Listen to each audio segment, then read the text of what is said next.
ఈరోజు మనము శ్రీ సంకటమోచన హనుమాన్ మందిర్ దగ్గరికి వచ్చామండి. ఇక్కడికి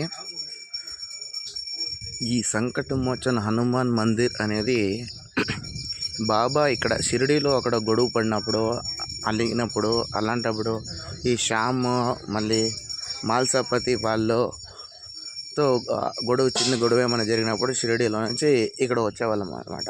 ఆయన మనసు బాగాలేకున్నా అక్కడ ఏమైనా ఇదైనా కూడా ఆయన ఇక్కడికి వచ్చేవాళ్ళు అనమాట.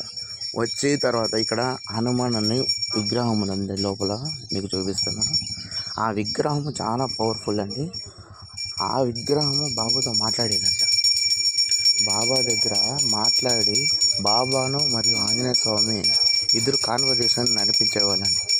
అప్పుడు ఈ శ్యాము మరియు మాల్సాపతి బాబాకి వాళ్ళు ప్రియ శిష్యులు. వాళ్ళు ఏం చేయడం కానీ బాబాని మాత్రం చివరి వరకు బాబా వెంటే ఉండి చాలా ఇది చేశారండి. అలాంటప్పుడు ఆయన ఎక్కడ వెళ్ళినా కూడా రండి బాబా, తిరిగి ఈ తప్పు ఏదైనా తప్పు జరిగి ఇక్కడికి వస్తే రండి బాబా, ఈ నెక్స్ట్ ఇంకేం తప్పు జరగకుండా చూసుకుంటాను అని చెప్పేవారండి.